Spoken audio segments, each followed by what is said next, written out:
sepertinya akan langsung kita mulai saja untuk webinar pada hari ini. Selamat pagi Bapak dan Ibu, salam sejahtera untuk kita semua. Perkenalkan, nama saya Diunada Mutiara. Saya adalah Sales Engineer dari PT Great Infomedia yang akan menjadi host dalam acara webinar pada hari ini.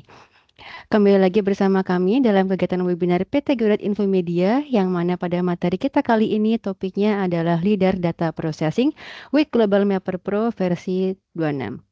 Semoga materi ini nantinya akan memberikan insight baru bagi kebutuhan Bapak dan Ibu serta bisa memberikan jawaban untuk kebutuhan Bapak dan Ibu sekalian. Baik, untuk webinar ini nantinya akan berlangsung selama 1,5 jam. Selama 1,5 jam ini kami harapkan dapat memberikan informasi tentang Leader Data Processing with Global Mapper Pro versi 26. Dan pada webinar ini sudah bersama dengan kita selaku pembicara kita di sini ada Ibu Prastika Wulandari. Beliau adalah seorang GIS Engineer yang sudah ahli pada bidangnya. Selamat pagi Ibu Prastika. Selamat pagi Ibu Nanda. Baik, selanjutnya sebelum acara webinar ini dimulai, mari kita saksikan video safety induction berikut ini. Kegiatan daring hari ini. Sebelum memulai kegiatan, sesuai dengan prosedur keselamatan kerja, mari kita memperhatikan safety induction dalam kegiatan daring agar terhindar dari ketidaknyamanan atau cedera selama bekerja secara daring. Mari perhatikan hal-hal berikut. Kenakan masker dan jaga jarak.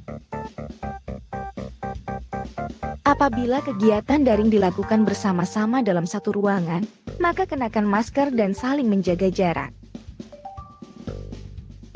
Posisi duduk. Pastikan posisi duduk secara ergonomis. Di antaranya, pilih kursi sandaran punggung. Duduk tegak tidak membungkuk. Sudut siku rata dengan keyboard dan tidak menggantung. Leher tidak menunduk. Pencahayaan. Atur pencahayaan pada perangkat dan jarak monitor agar terhindar dari dampak buruk pada mata seperti radiasi dan mata lelah. Koneksi internet. Pastikan koneksi internet, Wi-Fi atau paket data dalam keadaan stabil. Kebisingan. Gunakan earphone untuk meredam kebisingan dengan volume yang wajar. Pastikan handphone dalam keadaan silent agar tidak mengganggu. Bahaya elektrikal. Perhatikan bahaya bersumber dari kabel charger, saklar, kabel dari perangkat. Gunakan aturan 20-20-20. Setiap 20 menit menatap layar, arahkan pandangan sejauh 20 feet atau 6 meter dan istirahat selama 20 detik. Peregangan. Peregangan pada bahu, leher, dan pergelangan tangan. Kenali tanda bahaya. Pastikan Anda mengenali suara tanda alarm bahaya di sekitar. Jika terjadi kondisi bahaya, segera evakuasi diri Anda segera ke titik kumpul atau master point di sekitar lokasi Anda. Ikuti panduan tim tanggap darurat yang sedang bertugas. Hindari aktivitas berbahaya. Hindari aktivitas berbahaya seperti mengemudi di saat rapat daring. Konsultasi ke dokter. Apabila mengalami rasa tidak nyaman pada anggota tubuh setelah kegiatan daring, segera konsultasikan ke dokter. Berkegiatan secara daring sudah menjadi dunia baru kita. Maka mari tetap memperhatikan keamanan dan keselamatan agar performa kerja tetap prima. Selamat bekerja secara daring.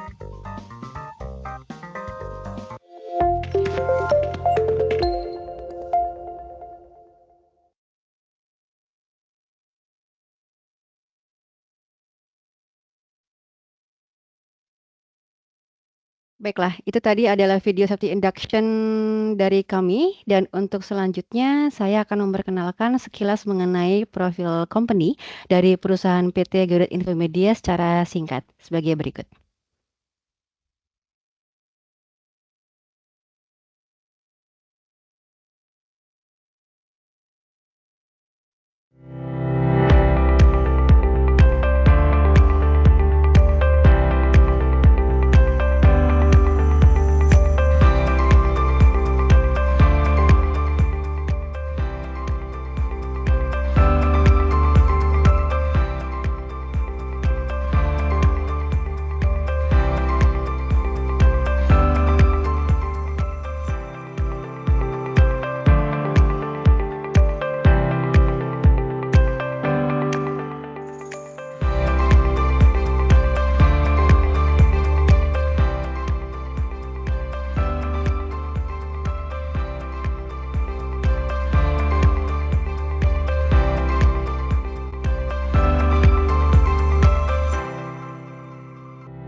Baiklah, tadi adalah sekilas mengenai video singkat mengenai founders profil company profile kami.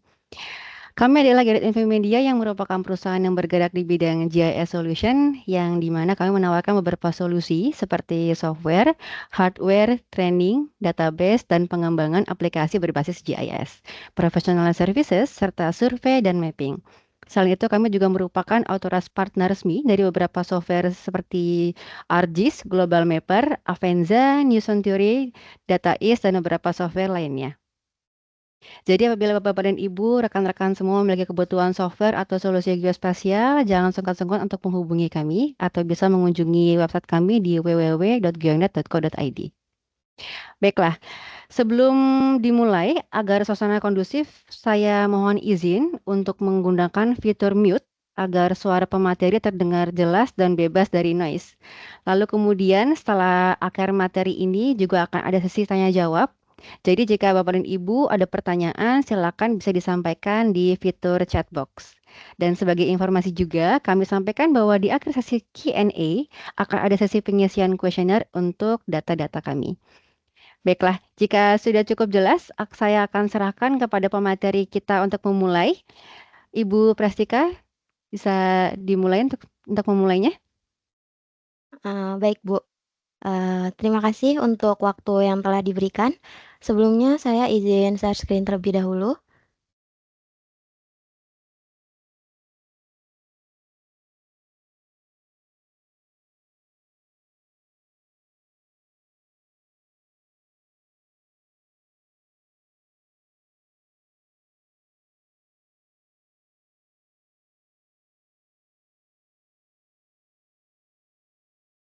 Apakah sudah terlihat Bu untuk share screen-nya? Sudah terlihat, Ibu? Baik, terima kasih. Selamat siang Bapak Ibu sekalian, selamat datang di webinar bersama kami, PT Geonet Infomedia. Sebelumnya perkenalkan, saya Prastika Wulandari, ingin mengucapkan terima kasih banyak kepada Bapak Ibu sekalian yang telah meluangkan waktunya untuk dapat hadir pada webinar kami siang hari ini. Nah, untuk kali ini kita akan membahas terkait dengan Leader Data Processing with Global Mapper Pro versi 26.1. Di mana harapannya setelah webinar ini nantinya Bapak Ibu mendapatkan insight baru serta Global Mapper ini tentunya memberikan banyak manfaat untuk kebutuhan Bapak Ibu. Seperti itu. Baik, untuk agenda kita nantinya, kita akan membahas terkait dengan kapabilitas dari Leader Data Processing di Global Mapper Pro ini, di mana kita juga bisa mendapatkan data leader di software Global Mapper ini sendiri, dan juga terkait dengan input data serta klasifikasi data leader, baik itu secara otomatis maupun manual, serta leader data extraction dan spatial analyze terkait dengan data leader itu, serta kita akan menyinggung sedikit terkait dengan drone data processing di Global Mapper Pro. Nah, jadi Global Mapper ini sendiri memang merupakan GIS software yang cukup powerful, di mana dia terdapat dua tipe, yaitu ada Global Mapper Standard dan juga Global Mapper Pro. Untuk Global Mapper Pro ini nantinya dapat Bapak Ibu gunakan untuk pengolahan data leader, drone, dan juga deep learning, karena memang untuk kapabilitasnya dia memiliki satu tingkat lebih tinggi ya dibandingkan dengan Global Mapper standar.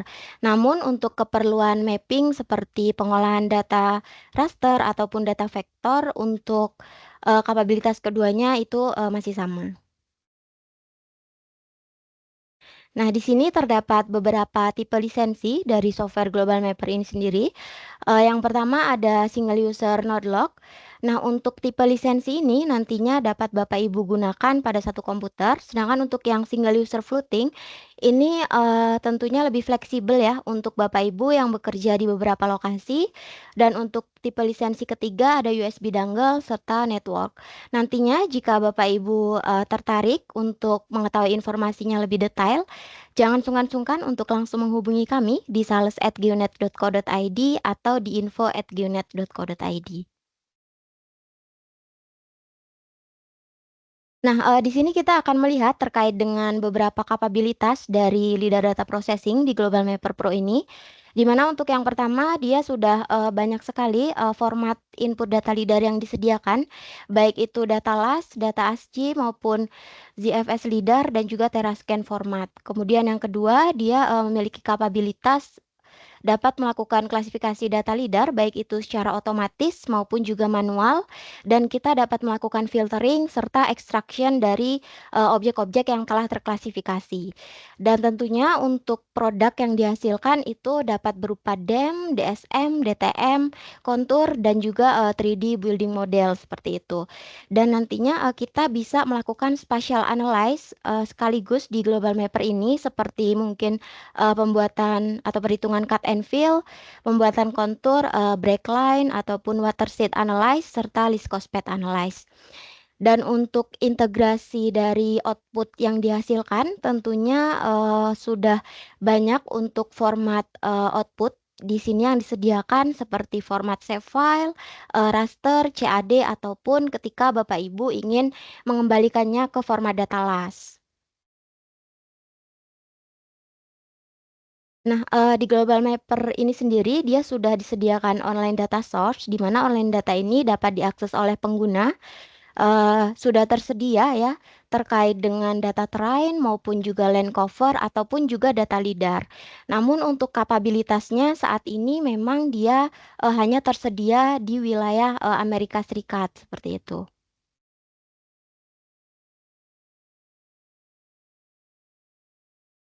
Lalu di Global Mapper ini kita bisa melakukan klasifikasi data LIDAR baik itu secara otomatis menggunakan tools Automatic Point Cloud Analyze dan juga dapat kita lakukan secara manual classification.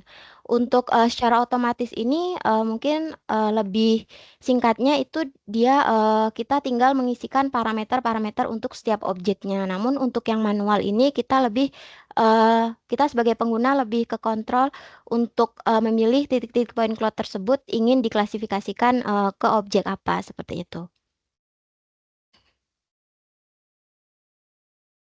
Dan untuk input dari data LIDAR ini nantinya di Global Mapper tersedia 2 tipe untuk load type-nya, di mana kita bisa create point cloud dan juga create elevation.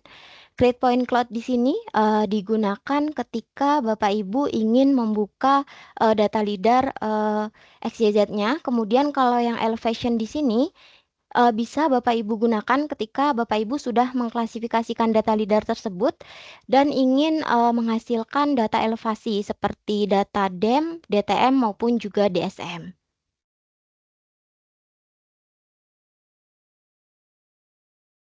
Nah, di sini sedikit penjelasan mengenai klasifikasi secara otomatis di Global Mapper Pro ya, untuk klasifikasi data LIDAR, yaitu kita bisa menggunakan tools Automatic Point Cloud Analyze. Jadi di sini nantinya si software akan mengklasifikasikan titik-titik point cloud tersebut ke objek yang Bapak Ibu inginkan dan di situ kita bisa mengisi terkait dengan parameter-parameter atau settingan yang dapat kita atur sehingga hasil klasifikasinya nanti bisa baik dan sesuai dengan kebutuhan seperti itu.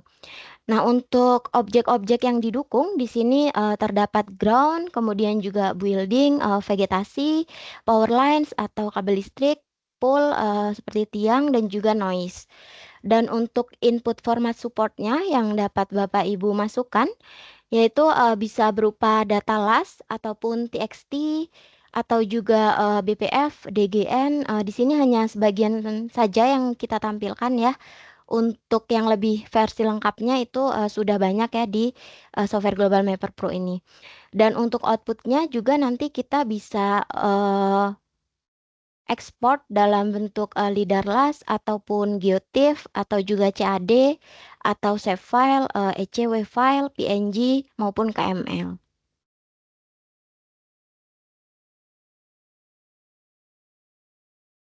Lalu di sini untuk klasifikasi manual data LIDAR di Global Mapper Pro, di sini kita bisa lihat bahwasanya sudah banyak sekali untuk objek yang disediakan di mana kita sebagai pengguna nantinya akan memilih titik-titik point cloud tersebut dan bisa kita klasifikasikan ke ground maupun juga vegetation low ataupun vegetation medium, vegetation high, building, serta transmission tower, wire ataupun konduktor, dan juga water serta high noise, bahkan unclassified seperti itu. Namun di sini juga bisa Bapak Ibu manfaatkan, semisal Bapak Ibu sudah mengklasifikasikan data leader secara otomatis, namun di situ hasilnya masih terdapat sedikit yang harus dibenahi ataupun yang masih terdapat misklasifikasi, di situ bisa disempurnakan lagi untuk hasilnya di manual klasifikasi ini. Nah, kemudian di sini ketika Bapak Ibu sudah melakukan klasifikasi data leader di Global Mapper, kita juga dapat melakukan leader data extraction. Untuk leader data extraction di sini outputnya kita bisa berupa 3D model seperti 3D bangunan ya, seperti yang tertampil di slide seperti ini. Ataupun juga bisa Bapak Ibu ekspor hasil ekstrak dari masing-masing objek ini ke format yang Bapak Ibu inginkan. Ketika mungkin ingin mengintegrasikannya ke software GIS lainnya itu bisa. Jadi untuk outputnya itu masih sama, bisa ke save file ataupun ke raster ataupun juga ke CAD seperti itu.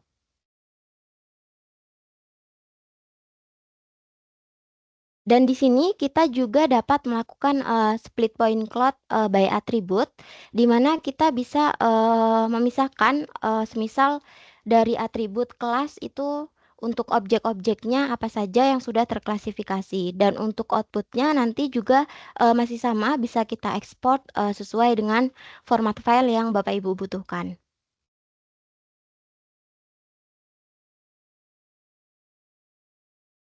Lalu, tidak hanya bisa melakukan klasifikasi, tapi nantinya Bapak Ibu juga dapat menghasilkan report dari hasil pengolahan point cloud ini.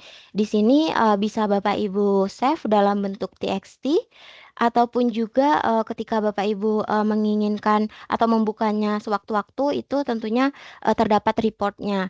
Untuk report di sini kita bisa menampilkan kelas dari masing-masing objek yang sudah terklasifikasi dan juga input layer yang kita gunakan serta parameter-parameter yang memang sudah kita gunakan untuk melakukan klasifikasi.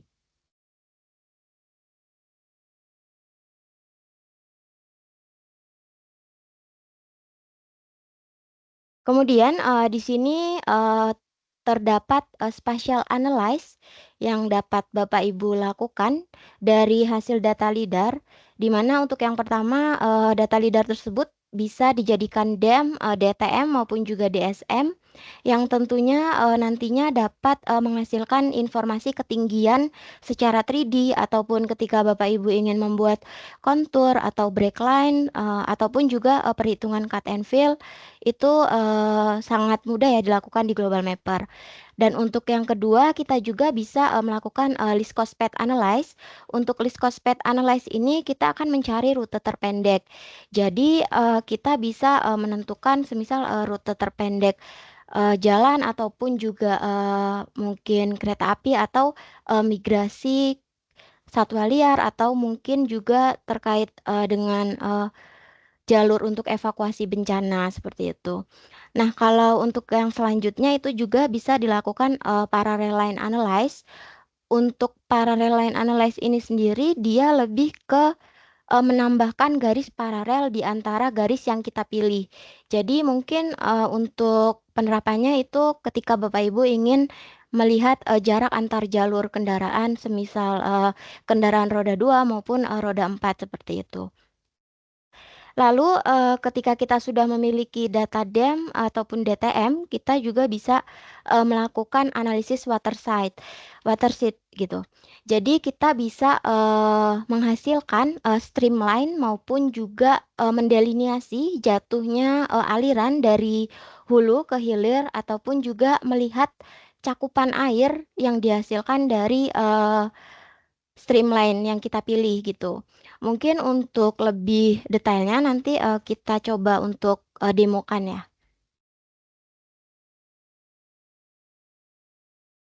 Nah, di Global Mapper ini sendiri tidak hanya mendukung processing data LIDAR, tapi Bapak Ibu juga tentu dapat menggunakannya untuk pengolahan data drone. Nah, untuk output yang dapat dihasilkan di sini mungkin sama ya untuk software-software JS lainnya seperti Ortho Image, DEM maupun 3D model. Dan untuk metodenya di sini Bapak Ibu juga bisa menggunakannya tanpa GCP maupun juga menggunakan GCP. Lalu untuk waktu pemrosesannya itu bisa disesuaikan dengan hasil yang ingin Bapak Ibu hasilkan gitu. Dan kita juga bisa melakukan 3D visual dari 3D modelnya ataupun juga ortho image-nya. Nantinya juga kita bisa membuat data elevasi dari point cloud-nya seperti itu. Nah, kira-kira seperti itu Bapak Ibu untuk sesi materi yang dapat saya sampaikan. Untuk yang selanjutnya mungkin kita akan sedikit demo terkait dengan leader data processing, lalu pembuatan data DEM serta watershed analyze-nya seperti itu. Mungkin saya izin untuk share screen terlebih dahulu.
Baik Bu Nanda, apakah share screen-nya terlihat ya?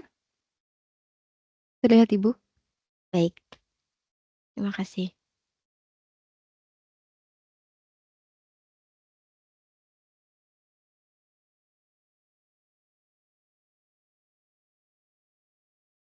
Baik Bapak Ibu, mungkin di sini tampilan untuk software Global Mapper Pro ya, versi terbaru yaitu di 26.1 yang baru saja dirilis oleh Blue Marble. Kita akan sedikit melihat untuk online data source yang sudah disediakan oleh Global Mapper Pro di sini. Di mana di sini terdapat banyak ya data yang dapat kita unduh seperti data terrain, land cover maupun LIDAR.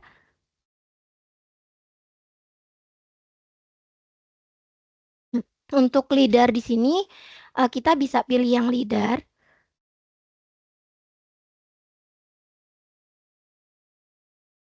Untuk LIDAR di sini kita bisa pilih yang LIDAR, kemudian kita pilih yang USGS National LIDAR Dataset.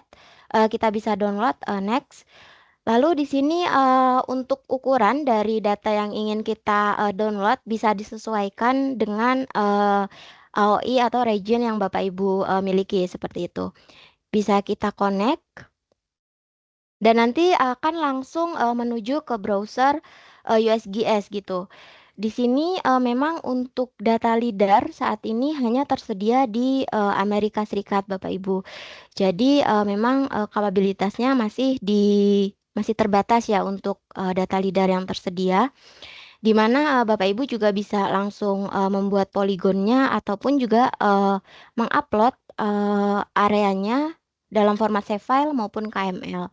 Dan nanti Bapak Ibu juga bisa mencentang untuk yang elevation LIDAR ataupun IFSAR.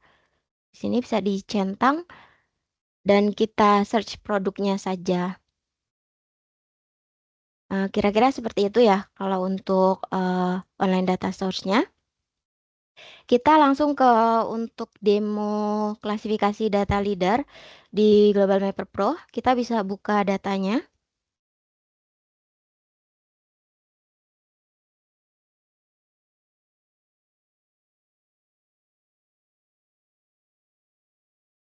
Nah, di sini terdapat leader load type, di mana terdapat create point cloud maupun juga create elevation. Create elevation di sini seperti yang sudah saya katakan tadi, dia bisa menghasilkan DTM, DEM maupun juga DSM. Kita masukkan dulu untuk yang create point cloud. Di sini Bapak Ibu bisa membatasi untuk area yang diinginkan atau juga bisa menampilkan elevasi di range berapa itu bisa dimasukkan. Kemudian di sini juga terdapat treat elevation as deep, di mana ketika Bapak Ibu checklist ini bisa digunakan untuk lidar bathymetry seperti itu. Dan untuk yang use this option ini dia nantinya ketika Bapak Ibu memasukkan data lidar dalam jumlah yang banyak itu untuk settingan yang sudah kita gunakan ini akan diterapkan ke seluruh data yang Bapak Ibu punya. Jadi kita nggak perlu lagi nyeting satu-satu kalau memang untuk settingannya itu masih sama seperti itu. Kalau untuk objeknya di sini bisa Bapak Ibu sesuaikan saja dengan kebutuhan. Dan di sini untuk return types-nya kita checklist semua.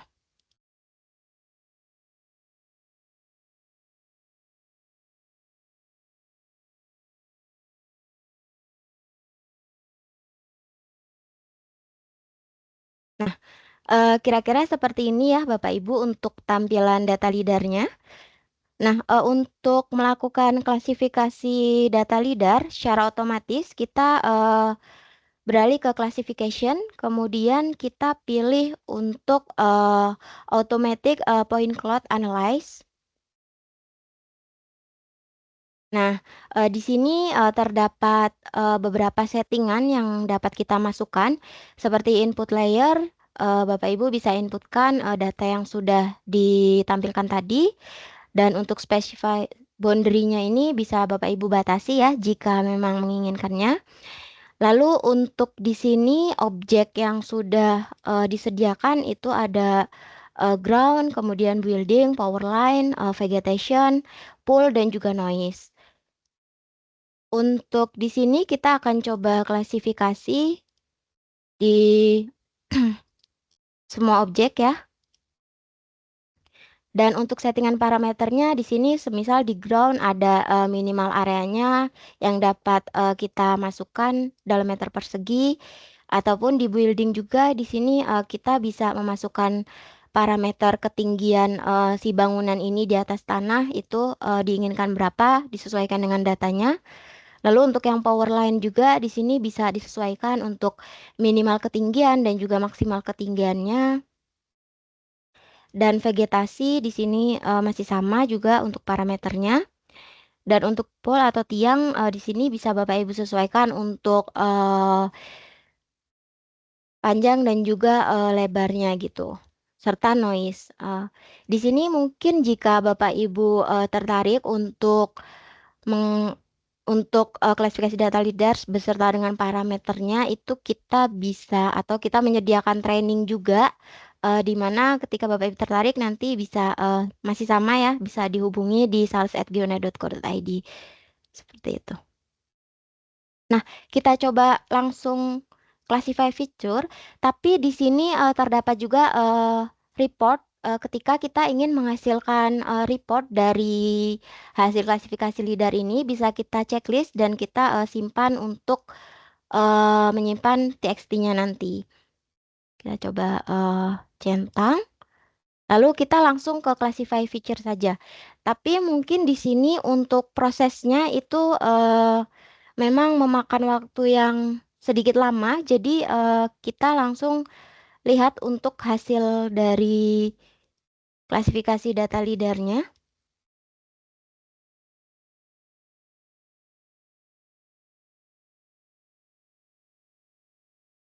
Oke. Nah, jadi kurang lebih nantinya seperti ini Bapak Ibu untuk hasil dari klasifikasi data leader yang sudah kita lakukan tadi seperti itu. Jadi bisa kita lihat dalam 3 dimensi ya menggunakan tools 3D View. Nah, di sini kita bisa lihat bahwasanya objek bangunan, vegetasi, maupun ground serta noise itu sudah terklasifikasi dengan cukup baik ya. Kita bisa lihat untuk detailnya. Dan mungkin kita bisa lihat juga untuk profilnya. Nah, di sini kita nantinya juga bisa menganalisis untuk ketinggian dari pohonnya ataupun juga bangunannya. Nah, kira-kira seperti itu. Namun untuk yang objek power lines dan juga ya untuk objek yang power lines itu kita memang mengklasifikasinya ke data terpisah karena memang untuk prosesnya itu cukup lama dan juga untuk ketersediaan datanya memang terpisah seperti itu. Nah, di sini untuk yang klasifikasi power lines itu kurang lebih nanti hasilnya akan seperti ini. Kita coba lihat secara 3D.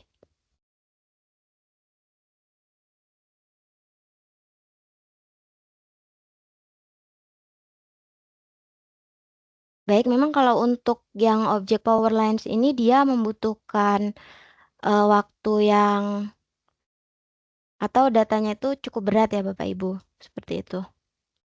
Nah, di sini bisa kita lihat bahwasanya untuk kabel listrik di sini terklasifikasi dengan sangat jelas dan juga baik ya, serta vegetasi dan juga groundnya.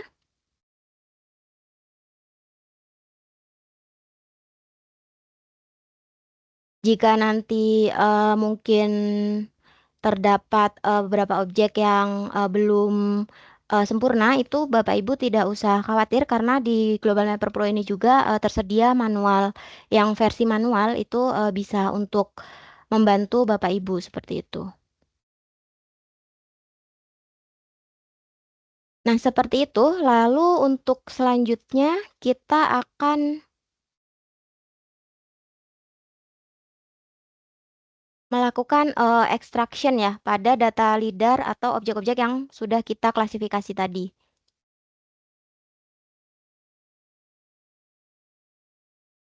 Kalau untuk extraction sendiri masih sama Bapak Ibu di menu yang Automatic Point Cloud Analyze. Di sini dia terdapat extraction.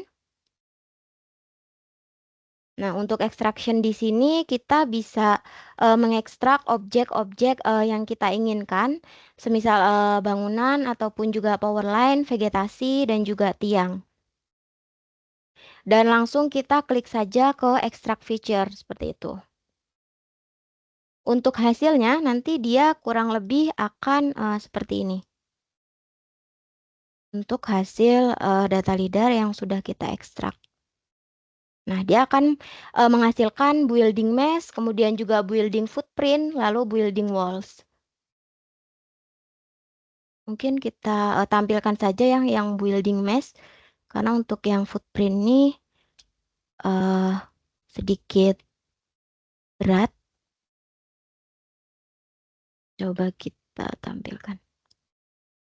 Nah, kira-kira seperti ini untuk objek yang kita ekstrak tadi, seperti itu. Ini case-nya kita coba di bangunan. Bangunan ini nantinya bisa kita tampilkan secara 3D maupun ketika Bapak Ibu ekspor itu bisa disesuaikan untuk formatnya ya. Bapak Ibu menginginkan di format yang seperti apa untuk integrasi dengan software lain mungkin. Kalau yang power lines mungkin kita akan coba lihat untuk hasil extraction-nya. Nah, power lines. Nah, untuk hasil extraction-nya nanti akan seperti ini Bapak Ibu kurang lebih. Jadi kita bisa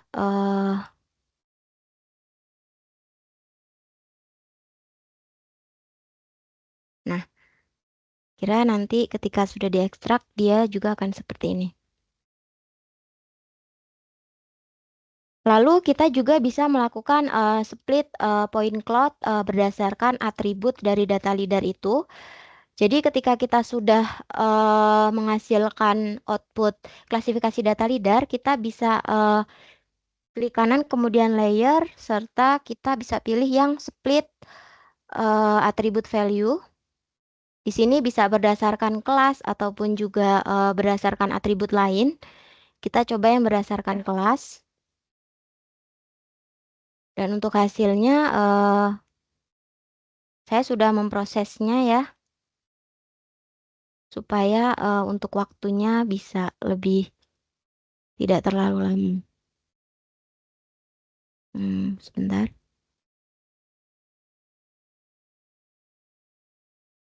Kita masukkan dulu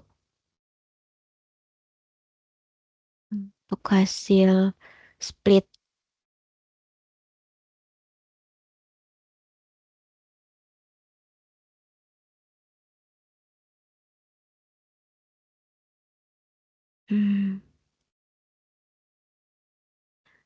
Kira-kira kalau untuk yang splitnya nanti dia akan seperti ini Bapak Ibu. Jadi dia sudah terpisah antara yang kelas unclassified, kemudian kelas wire maupun juga ground serta high vegetation-nya seperti itu.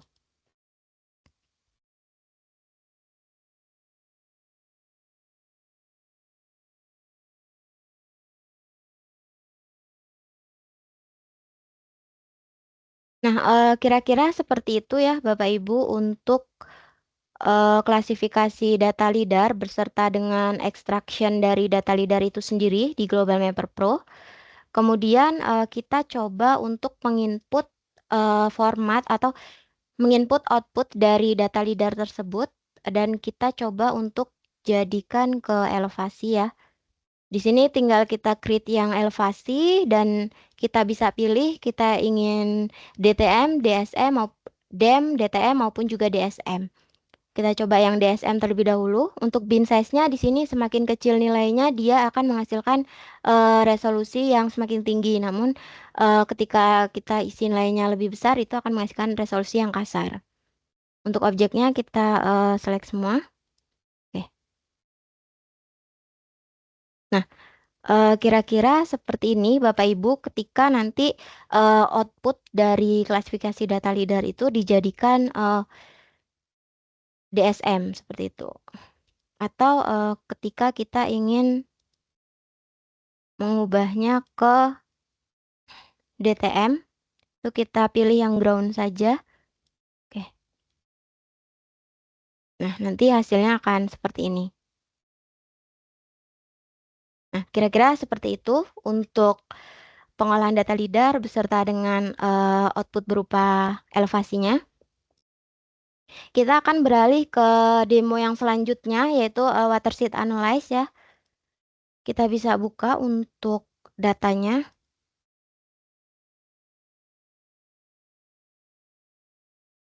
Oke.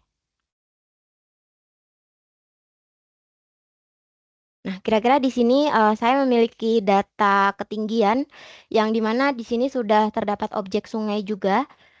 Kita akan membuat streamline Bapak Ibu dari atau aliran sungai dari topografi yang kita punya ini. Kita tinggal pilih yang create watershed. Nah, di sini kita coba buat streamline description-nya. Lalu stream cell count di sini bisa kita sesuaikan. Jadi semakin kecil nilainya, maka nantinya akan menghasilkan streamline yang lebih rapat atau lebih detail seperti itu. Jadi untuk aliran-aliran yang sifatnya kecil itu dia akan terdeteksi. Namun sebaliknya jika kita isi dengan nilai yang besar itu dia tidak begitu detail ya untuk hasil streamline yang ingin Bapak Ibu dapatkan gitu.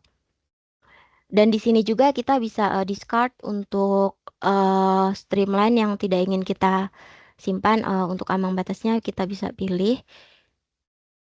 Lalu kita coba klik OK.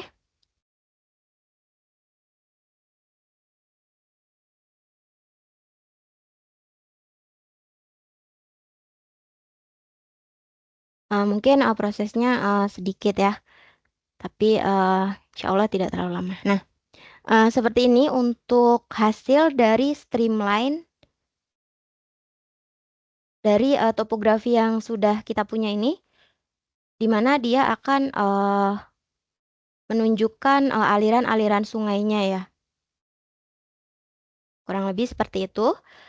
Dan untuk ketika kita memiliki titik hulu ataupun kita ingin menghitung water drop analyze, itu bisa kita di sini saya mempunyai titik sumber airnya.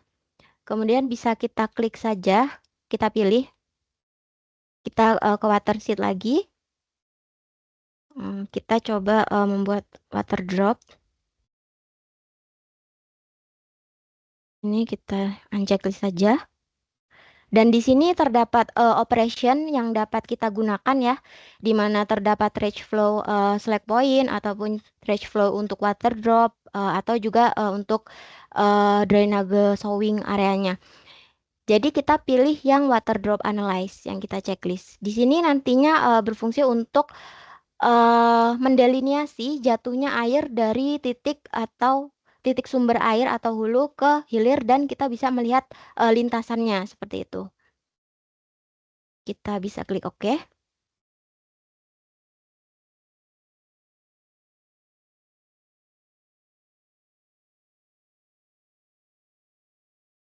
Baik, kita tunggu sebentar Bapak Ibu untuk prosesnya.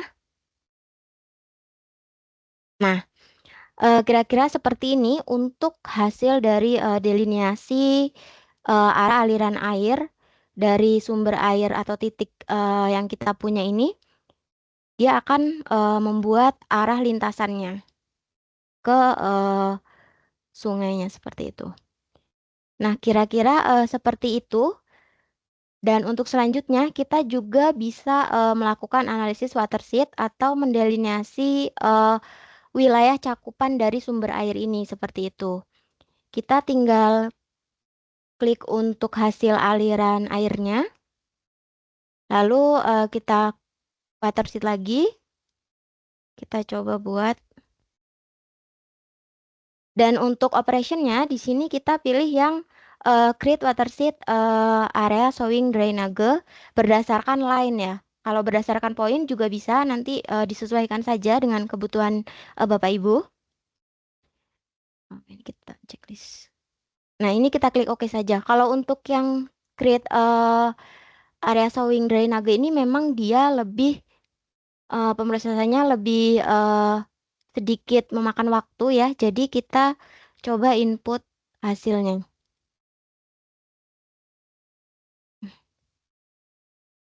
Nah, nanti untuk hasilnya akan seperti ini. Jadi dia akan kita bisa melihat untuk delineasi cakupan atau wilayah dari sumber air yang kita punya ini. Nah, kira-kira seperti ini. Di sini saya sudah mencoba ekspor dalam bentuk save file ya, supaya dia lebih nggak berat lah ya buat dimasukin. Nah, seperti itu. Kira-kira seperti itu untuk sesi demo yang watershed. Mungkin kita akan beralih ke sesi demo selanjutnya ya, di mana kita akan mencoba untuk membuat reservoir atau tempat penyimpanan air seperti itu.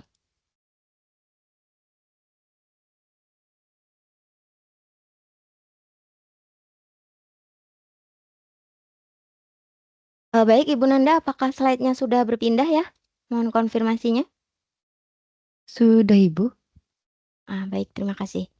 Nah, Bapak Ibu, untuk sesi demo yang selanjutnya kita akan mencoba membuat reservoir atau tempat penampungan air semisal waduk ataupun juga kolam seperti itu.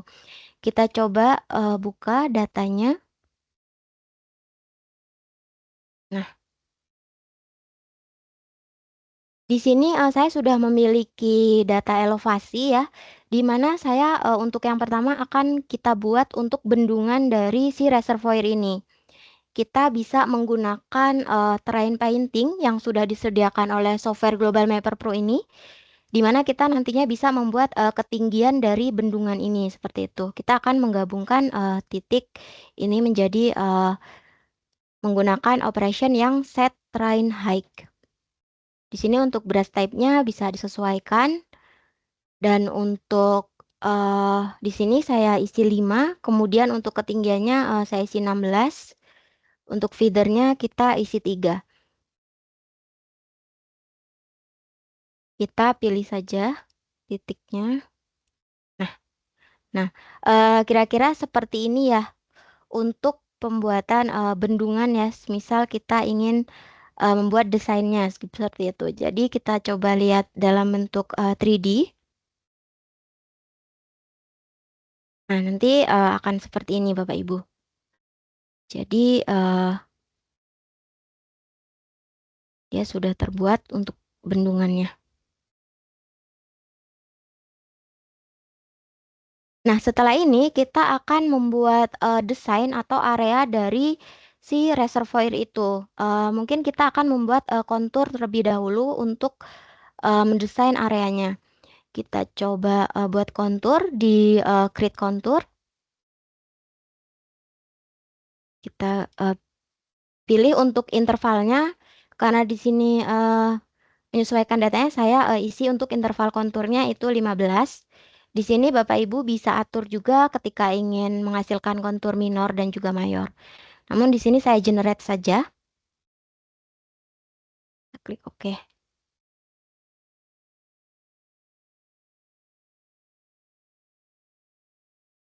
Nah, kira-kira seperti ini Bapak Ibu untuk hasil kontur yang sudah kita buat, di mana kita coba untuk menghasilkan untuk membuat area dari reservoir yang ingin kita buat. Kita bisa memilih garis kontur yang ingin kita gunakan untuk mendesain areanya. Lalu kita bisa ke digitizer toolset. Kemudian kita coba yang edit, lalu yang create area dari line ini yang sudah kita pilih. Sini kita default saja. Dan untuk feature type-nya di sini mungkin kita isi lake ya. Lake. Untuk layernya reservoir.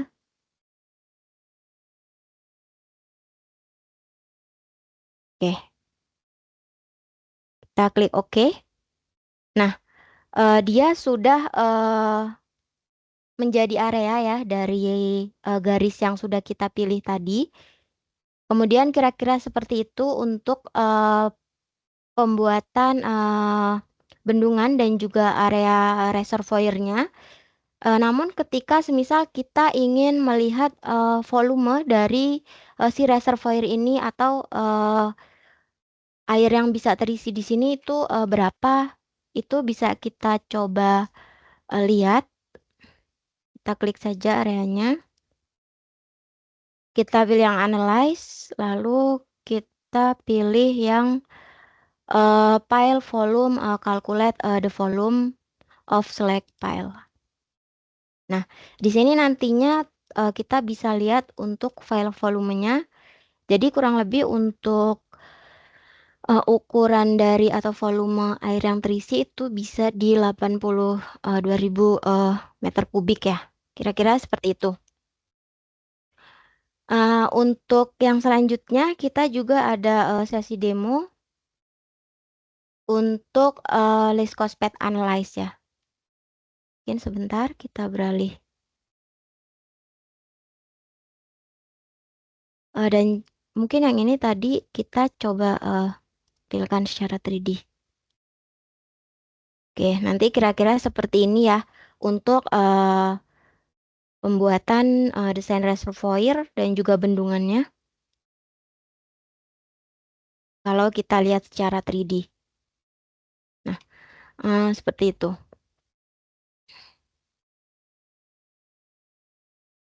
Lalu kita coba untuk membuat atau melakukan analisis pada list cost path analyze, di mana kita akan membuat rute terpendek ya dari titik atau poin yang sudah kita buat.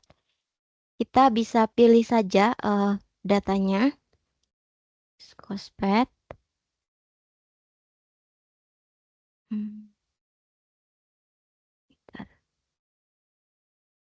speed, elevation, ground. Oke. Hmm.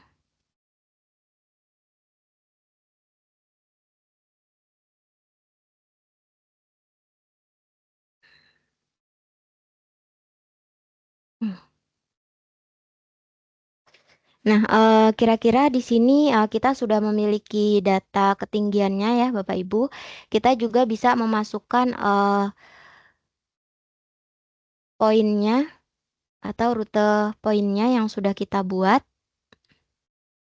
Nah, di sini saya membuat rute poin dari start ke D1, D2, dan juga D3.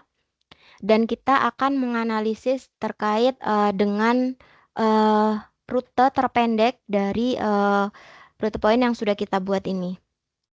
Kita ke terrain analyze, kemudian find least cost path between point. Di sini kita bisa add untuk layernya di path builder ya. Start D1, D2, D3. Kemudian di sini terdapat 3 tipe untuk path ordernya. Untuk yang tipe pertama ini ada sequential order, di mana untuk sequential order ini kita akan membuat rute berdasarkan urutan dari path builder name ini.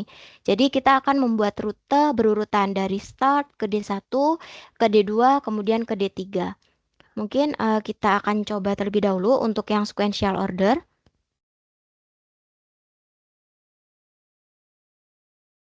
Dan untuk avoid settingnya di sini kita bisa menghindari kemiringan dari berapa derajat. Di sini saya isi 0 sampai 20 derajat.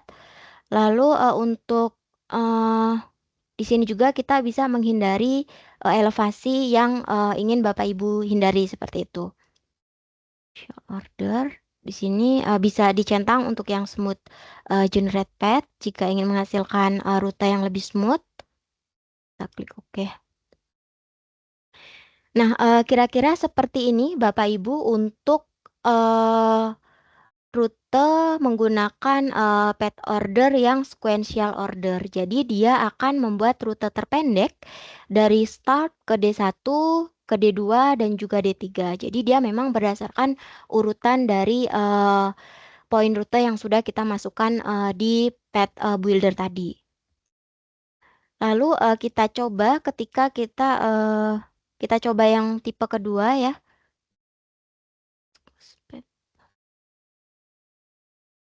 Di sini untuk tipe yang kedua yaitu ada spreadly, di mana untuk yang spreadly di sini dia akan membuat rute dari start ke D1, start ke D2, start ke D3. Jadi dia nantinya akan menghasilkan 3 rute ya. Kita coba di sini untuk kemiringannya kita samakan saja. Nah, untuk yang sparsely di sini dia akan membuat rute terpendek ke masing-masing titik ya. Jadi dia ke titik start ke D1, D2, dan juga D3. Lalu kita coba juga untuk yang nah, untuk yang destination at least cost ini kita coba.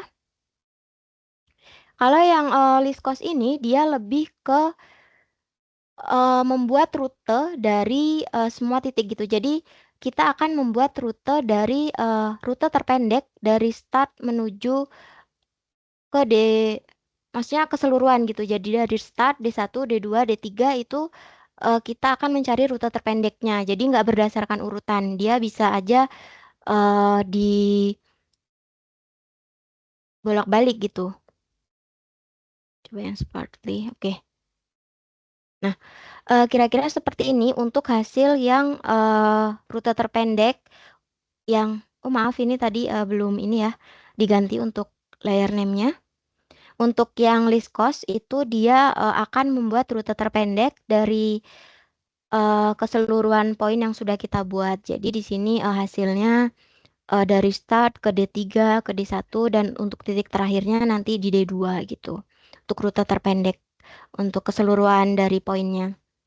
Bedanya dengan sequential order, kalau sequential order dia berdasarkan urutan. Jadi harus ke D1 dulu, baru ke D2 dan D3. Tapi kalau yang least cost itu dia pokoknya akan membuat rute dari ketiga poin ini, rute paling pendeknya, dan dia berakhir di D2. Kurang lebih seperti itu ya untuk yang sesi demo terkait dengan list cost path analyze. Kita coba ke demo selanjutnya ya. Kita akan membuat parallel line. Mungkin kita menggunakan data ini saja. Kita bisa pilih untuk line rute terpendek yang sudah kita hasilkan tadi. Ketika kita ingin membuat parallel line di antara garis yang sudah kita pilih ini, kita bisa klik kanan, kemudian add a feature creation, lalu pilih yang create parallel line space from select line. Nah, untuk number of parallel di sini merupakan jumlah dari garis yang ingin kita buat di antara titik yang sudah kita pilih.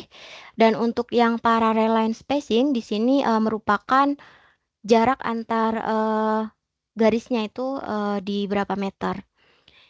Dan untuk yang create parallel lines on ini bisa di sisi kiri dan juga kanan maupun juga di sisi salah satunya, baik itu kanan maupun juga kiri, itu bisa disesuaikan. Di sini kita bisa checklist untuk tidak menghasilkan garis yang overlap.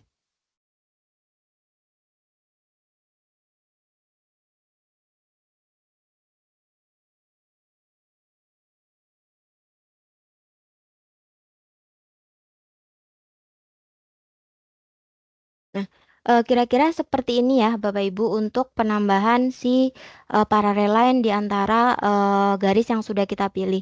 Dia akan mengikuti topografinya. Kita bisa coba cek. Dan untuk ketinggiannya nanti bisa kita lihat di path profile. Nah, di sini bisa kita lihat untuk elevation dip-nya berapa.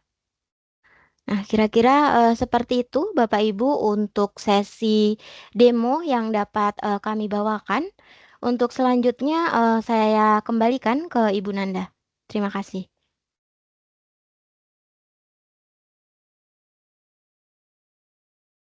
Baik, terima kasih Ibu Prastika. Menarik sekali untuk materi terkait LIDAR Data Processing with Global Mapper versi 26 ini. Baiklah, mungkin setelah ini kita bisa buka sesi tanya jawab. Silakan untuk Bapak dan Ibu jika memiliki pertanyaan bisa di input di chat box untuk pertanyaannya. Baiklah, ini saya lihat sudah ada pertanyaan dari Bapak Doni Prihatna. Pertanyaannya adalah jika kita mempunyai data LIDAR pada area yang memiliki tingkat kerapatan vegetasi yang tinggi, di mana pada daerah tersebut kurang penetrasi titik ke permukaan tanah, tidak ada titik ground karena sinar laser terhambat daun atau ranting. Adakah tips atau trik untuk mengatasi masalah ini saat klasifikasi LIDAR di Global Mapper? Baik, ini Bu Prastika, apakah ingin langsung menjawabnya? Karena ini ada 2 pertanyaan dari Bapak Doni Prihatna, atau mau langsung dilanjut, Ibu? Kita coba bahas satu persatu dulu ya, Bu. Oke, baik. Oke, saya coba untuk membaca pertanyaan. Baik, mungkin izin menjawab ya Bapak untuk masalah terkait dengan pertanyaan jika kita mempunyai data LIDAR pada area yang memiliki tingkat kerapatan vegetasi yang tinggi, di mana pada daerah tersebut itu kurang penetrasi titik ke permukaan tanah atau tidak ada titik ground karena sinar laser terhambat daun atau ranting. Adakah tips atau trik untuk mengatasi masalah ini saat klasifikasi LIDAR di Global Mapper?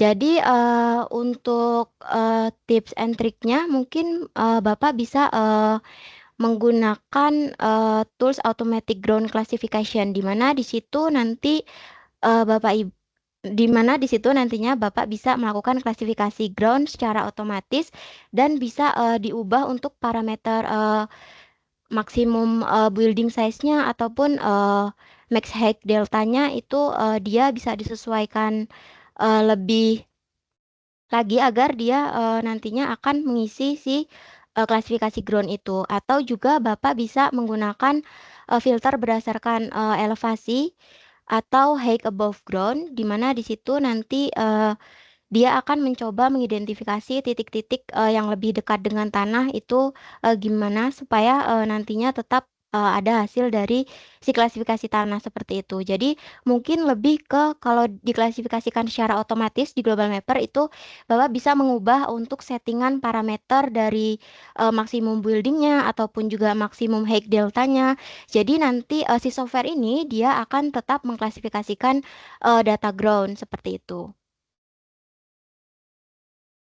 Mungkin seperti itu jawabannya. Baik, Ibu Prestika, selanjutnya ada pertanyaan kedua dari Bapak Doni. Untuk semak-semak kadang diidentifikasi sebagai tanah atau ground karena tingginya mendekati level DTM. Bagaimana Global Mapper untuk mengatasi masalah tersebut saat klasifikasi? Baik, mungkin untuk pertanyaan dari Bapak Doni selanjutnya itu untuk semak-semak kadang diidentifikasi sebagai tanah atau ground, karena tingginya itu mendekati level DTM. Bagaimana Global Mapper untuk mengatasi masalah tersebut saat klasifikasi?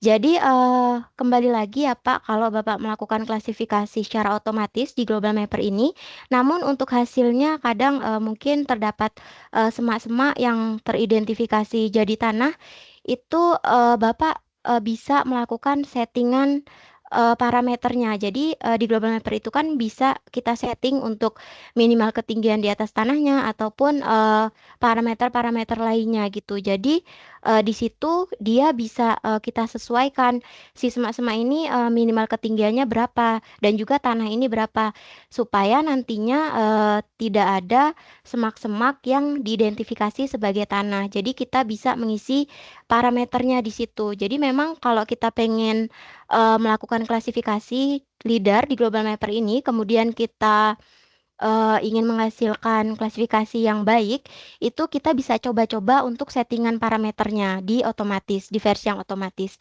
Dan untuk solusi yang kedua, jika terdapat semak-semak yang teridentifikasi menjadi ground, itu Bapak bisa menggunakan manual klasifikasi. Jadi di situ bisa dibenahi secara manual oleh kita sebagai usernya, di mana di situ kita bisa select untuk poin-poin yang seharusnya menjadi tanah, malah dia jadi semak-semak. Itu bisa diklasifikasi ulang gitu. Dan untuk yang semak-semak diidentifikasi sebagai tanah itu dia bisa diklasifikasi menjadi vegetation low, vegetation medium, ataupun high. Jadi untuk solusinya memang lebih ke settingan parameter dari masing-masing objeknya.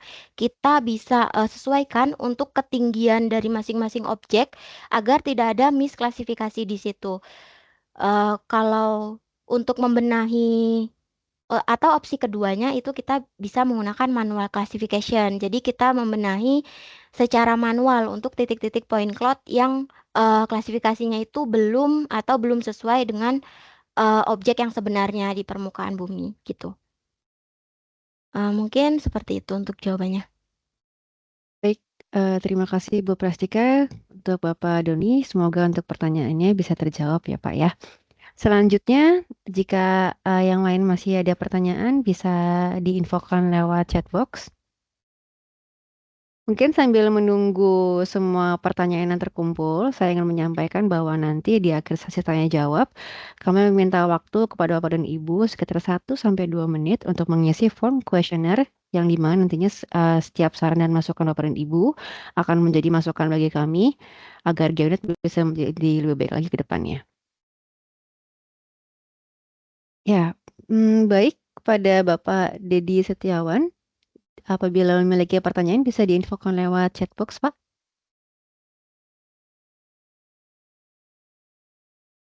Ya, baik Ibu Prasika, mungkin sambil menunggu pertanyaannya terkumpul, saya ada pertanyaan untuk Ibu Prastika. Biasanya lebih sering melakukan klasifikasi di LIDAR, Global Mapper Pro secara otomatis atau manual ya? Dan untuk penggunaan dan keperluannya seperti apa?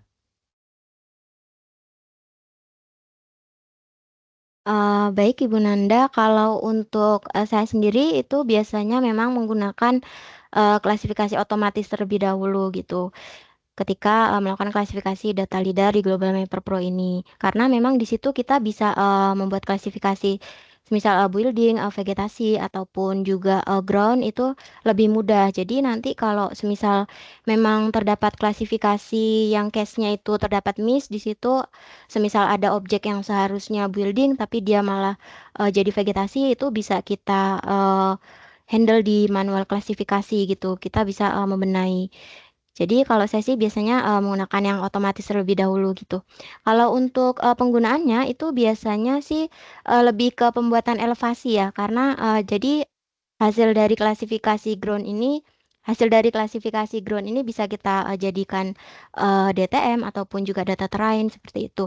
Dan data itu juga nantinya bisa kita olah lagi gitu, dapat kita analisis seperti misal kita ingin perhitungan cut and fill ataupun juga seperti watershed analyze.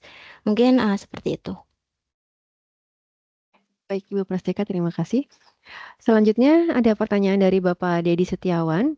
Izin bertanya, apakah di Global Mapper versi 26 ini ada fasilitas untuk melakukan koreksi data lidar seperti strip adjustment dan koreksi heading pitch pada data lidar?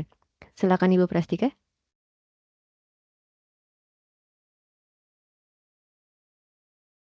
Baik, terima kasih untuk Bapak Aditya ya untuk pertanyaannya. Bagaimana kita, mohon maaf untuk Bapak Dedi Setiawan, izin bertanya, apakah di Global Mapper versi 26 ini ada fasilitas untuk melakukan koreksi data, lidar strip adjustment dan koreksi heading pitch pada data lidar.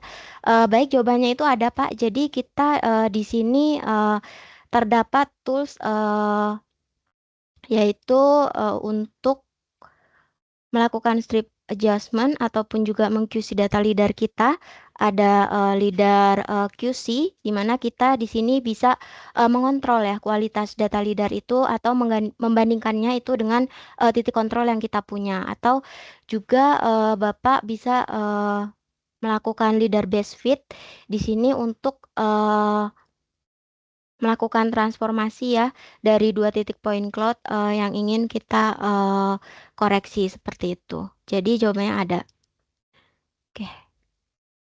Ya, baik Ibu Prastika, terima kasih. Semoga terjawab untuk pertanyaan ya Bapak Dedi Setiawan. Selanjutnya ada pertanyaan lagi dari Aditya Afin Prasetya. Bagaimana kita bisa memastikan bahwa hasil analisis yang dilakukan sudah benar atau sesuai? Apakah ada satu metode untuk verifikasi hasilnya? Karena ada kemungkinan data yang digunakan adalah data yang kurang optimal atau ideal. Bisa dibantu dijawab Ibu Prastika.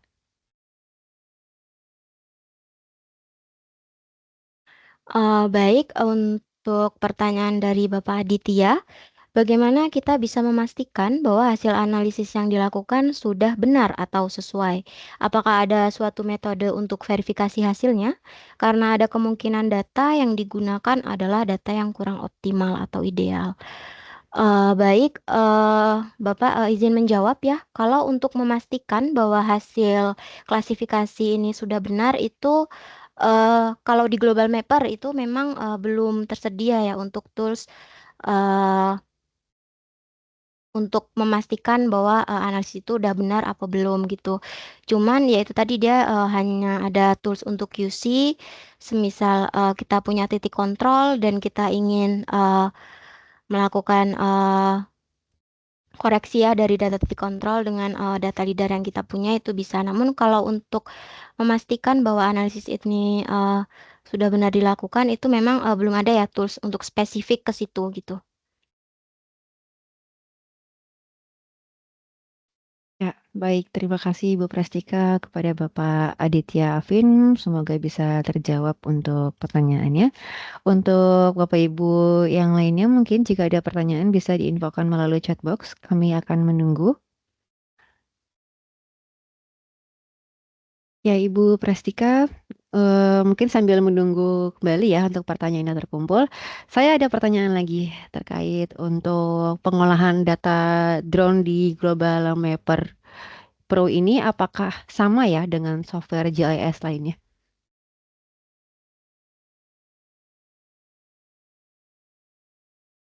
Baik, Ibu Nanda, untuk pertanyaan terkait dengan drone data processing ya di Global Mapper Pro, tadi emang kita singgung sedikit ya.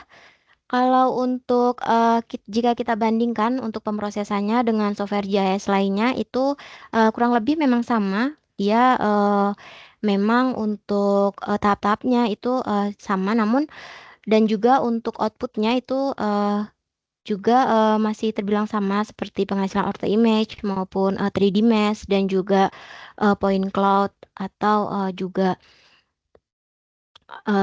pokoknya masih sama, tapi kalau dibandingkan dengan software lain untuk pembedanya kalau di Global Mapper ini dia memang memiliki dua metode di mana dia terdapat wizard ya. Untuk yang wizard itu biasanya dia untuk pengguna yang memang hanya mengisi atau dia tidak perlu mengisikan parameternya, parameternya itu tidak terlalu kompleks, jadi dia lebih sederhana dan juga dia bisa dalam satu kali proses. Nah, ada juga yang wizard versi, ada juga untuk yang tipe yang kedua itu dia lebih kompleks untuk parameter dalam pengolahan data drone-nya karena di situ juga kita bisa memasukkan atau input titik GCP-nya. Kalau dibandingkan dengan software JS lainnya, untuk outputnya itu memang masih sama gitu. Tapi mungkin di Global Mapper ini dia lebih sederhana karena untuk prosesnya itu hanya satu kali proses gitu. Jadi kita nggak perlu semisal proses ini dulu, kemudian kita jeda dulu, kemudian ke proses selanjutnya itu enggak. Jadi dia bisa dalam satu kali proses. Mungkin seperti itu, Bu. Baik, terima kasih Bu Prastika. Selanjutnya ada pertanyaan dari Ganda Ramadan. Izin bertanya Bu, untuk pembuatan analisis rute terpendek, semisal saya mempunyai beberapa titik, namun saya ingin membuat rutenya dari titik satu ke 2 dan titik satu ke seterusnya per titik. Apakah bisa dilakukan di Global Mapper ini? Dan bertanya lanjutan terkait pembuatan alur jalan, apakah bisa disesuaikan lagi set query oleh user, tidak hanya 3 query?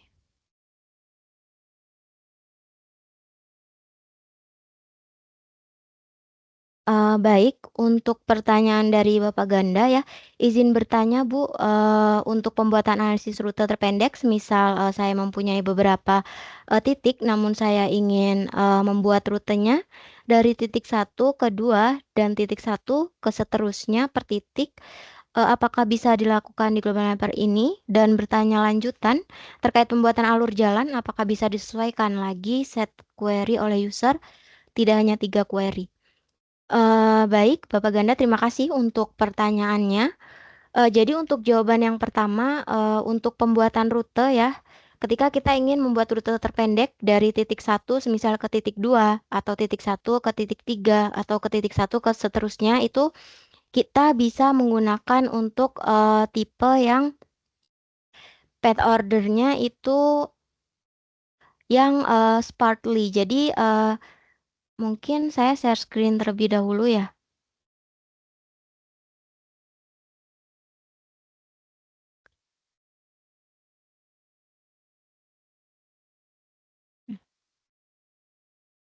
Oke, sudah terlihat ya, Bu? Sudah Ibu.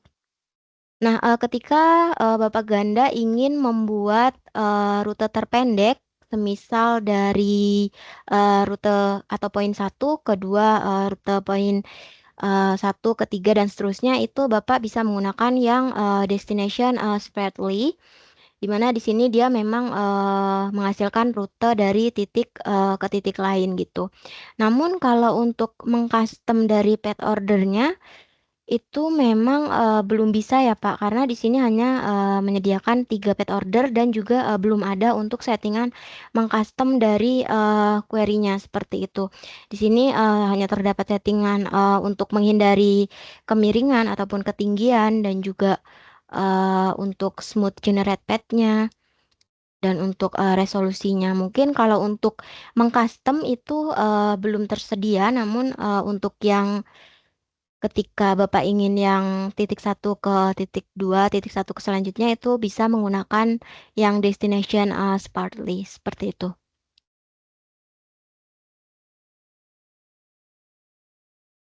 Ya, baik. Terima kasih Ibu Prestika. Semoga pertanyaan terjawab ya Bapak Ganda.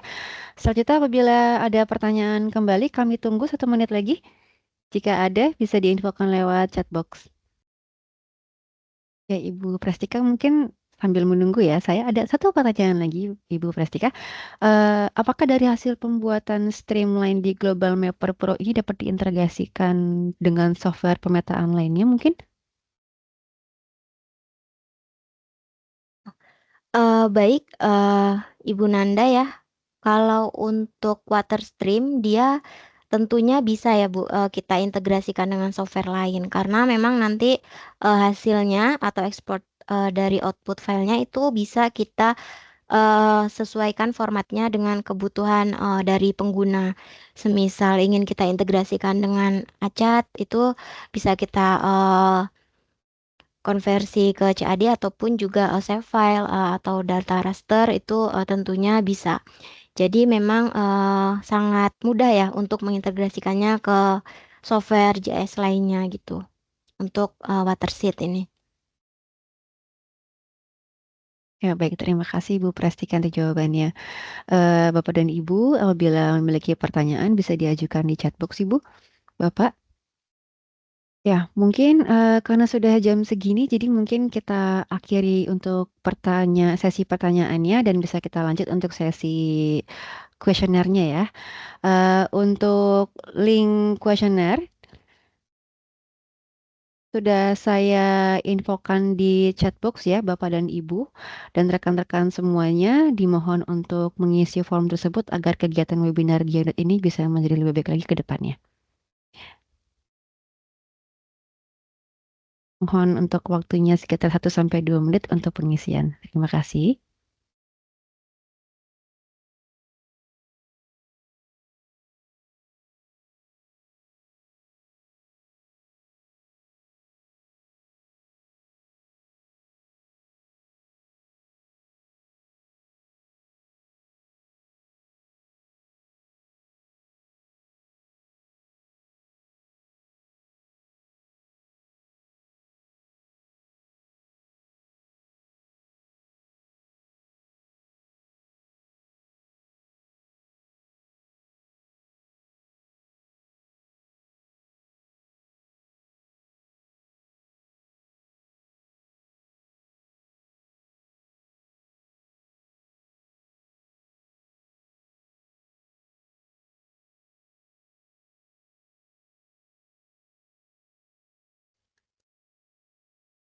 Ya, baiklah Bapak dan Ibu, kami akan mengakhiri webinar pada hari ini. Sekali lagi terima kasih kepada Ibu Prastika selaku pemateri webinar pada hari ini. Terima kasih Ibu. Terima kasih kembali Ibu Nanda. Ya, terima kasih juga kepada Bapak dan Ibu rekan-rekan semua yang sudah join. Saya ingatkan kembali untuk rekaman webinar ini akan tersedia juga di YouTube Geonet Media. Yang linknya nanti akan dikirimkan ke email Bapak dan Ibu serta rekan-rekan sekalian yang terdaftar bersamaan dengan e-sertifikat webinar ini. Jika ada pertanyaan tambahan, dapat langsung menghubungi sales officer kami di email sales@geonet.co.id atau kunjungi website kami di www.geonet.co.id. Akhirnya kami pamit undur diri. Terima kasih atas perhatiannya. Selamat siang dan sampai jumpa di webinar-webinar Geonet berikutnya. Terima kasih. Saya Nanda. Pamit undur diri. Wassalamualaikum warahmatullahi wabarakatuh.